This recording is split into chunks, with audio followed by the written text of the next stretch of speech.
श्रीमद् भागवत पुराण, विष्णु पुराण, ब्रह्म वैवर्त पुराण और स्कंद पुराण में राधा रानी के बारे में वर्णन मिलता है। पुराणों के उल्लेख के अलावा भी दूसरे ग्रंथों और समाज में प्रचलित मान्यता किंवदंतियों के आधार पर राधा के बारे में कई तरह के किस्से और कहानियों का पता चलता है। आज के वीडियो में हम जानेंगे श्री राधा रानी से जुड़ी हुई 10 अनजानी बातें। नंबर 1, राधा रानी का पूरा नाम। पद्म पुराण के अनुसार राधा रानी वृषभानु नामक वैश्य गोप की पुत्री थी। उनकी माता का नाम कीर्ति था। राधा का पहला नाम वृषभानु कुमारी था। बरसाना राधा के पिता वृषभानु के निवास स्थान था। बरसाना के अलावा राधा का अधिकतर समय वृंदावन में ही बीता। नंबर 2, राधा कृष्ण का पहला मिलन। राधा रानी ने जब कृष्ण को देखा तो वह बेसुध हो गई थी। कहते हैं पहली बार उन्होंने श्री कृष्ण को तब देखा था जब उनकी माँ यशोदा ने उन्हें ओखले से बांध दिया था। कुछ लोग कहते हैं कि पहली बार गोकुल अपने पिता वृषभानु जी के साथ आई थी, तब श्री कृष्ण को उन्होंने पहली बार देखा था। कुछ विद्वानों के अनुसार संकेत तीर्थ पर पहली बार दोनों की मुलाकात हुई थी।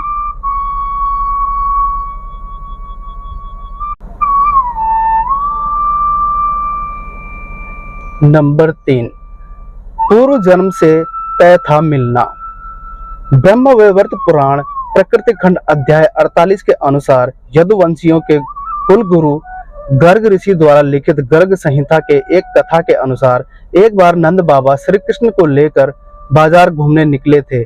उसी दौरान राधा और उनके पिता भी वहां पहुंचे। दोनों का वहां पहली बार मिलन हुआ। उस दौरान दोनों की ही उम्र बहुत छोटी थी। उस स्थान को सांकेतिक तीर्थ स्थान कहते हैं। संकेत का अर्थ शब्दार्थ है पूर्व निर्दिष्ट, मिलने का समय।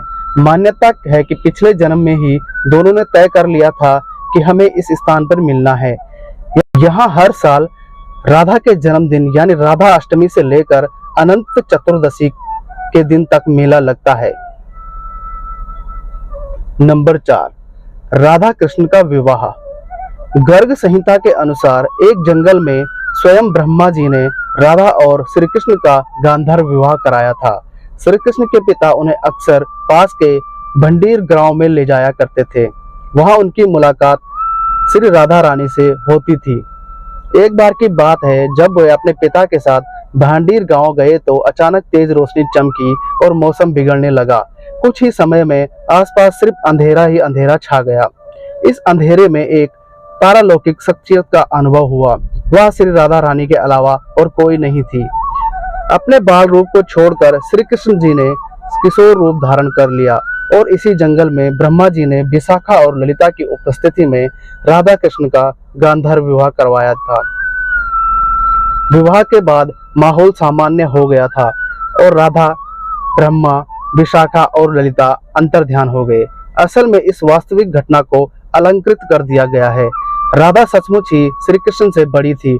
सामाजिक दबावों के चलते यह संभव नहीं था कि उम्र में कहीं बड़ी लड़की से विवाह किया जाए, लेकिन यदि दोनों के बीच प्रेम रहा होगा तो निश्चित रूप से ही गुपचुप रूप से गांधर्व विवाह किया गया होगा और इस बात को छुपाए रखा गया होगा। नंबर 5, अंतिम महारास। राधा रानी के परिवार को जब पता चला कि यह श्री कृष्ण की मुरली सुनकर उनके प्रेम में नाचते हुए उनके पास पहुंच जाती है, तो उन्होंने राधा को घर में ही कैद कर दिया था। तब श्री कृष्ण ने अपने साथियों सहित एक दिन उन्हें रात में कैद से मुक्त कराकर उद्धव, बलराम सहित अन्य सखियों के साथ रात भर नृत्य किया था। यह रात पूर्णिमा की रात थी जब महारास हुआ था।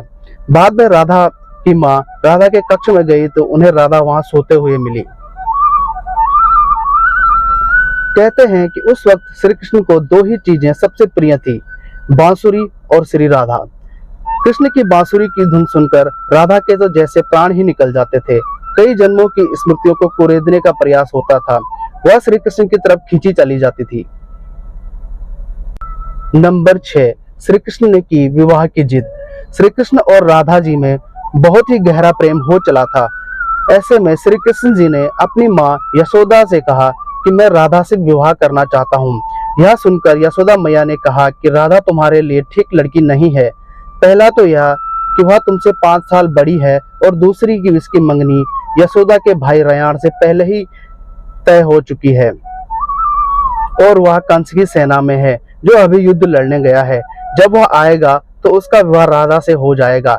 श्री कृष्ण नंद और यशोदा दोनों से ही नहीं माने तो ऋषि गर्ग ने उन्हें बताया कि तुम्हारा जन्म किसी दूसरे महान लक्ष्य के लिए हुआ है। तब श्री कृष्ण को राधा को छोड़कर जाना पड़ा। श्री कृष्ण ने दी राधा को अपनी मुरली।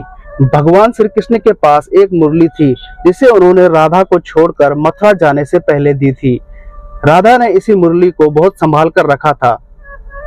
जब भी श्री कृष्ण की उन्हें याद आती तो वह मुरली बजा लेती। श्री कृष्ण उनकी याद में मोरपंख लगाते थे और बैजंती माला पहनते थे।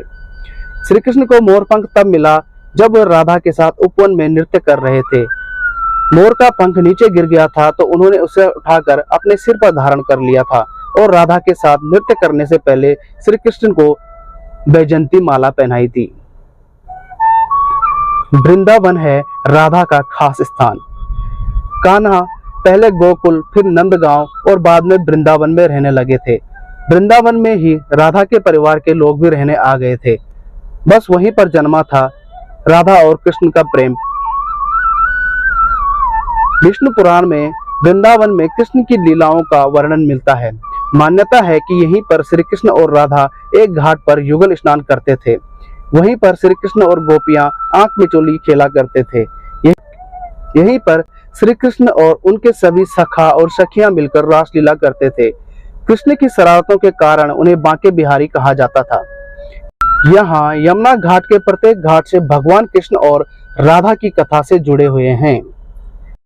नंबर 9, रयान से विवाह।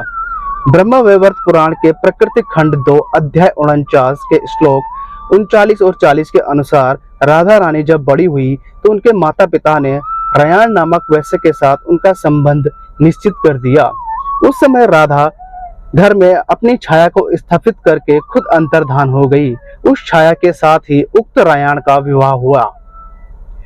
इसी श्लोक में आगे बताया गया है कि भगवान श्री कृष्ण की माता यशोदा का वह रयान सगा भाई था, जो गोलोक में श्री कृष्ण का अंश और यहाँ यशोदा के संबंध में उनका मामा था। मतलब यह कि राधा श्री कृष्ण की मामी थी। यदि हम माने कि श्री कृष्ण यशोदा के नहीं देवकी के पुत्र थे तो फिर राधा उनकी मामी नहीं लगती थी। रयान और रापण अथवा अयन घोष के नाम से भी जाना जाता है।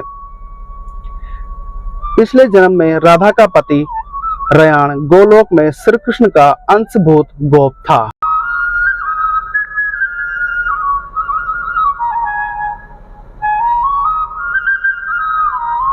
तो दोस्तों, ये थी राधा रानी से जुड़ी हुई कुछ 10 अनसुनी बातें।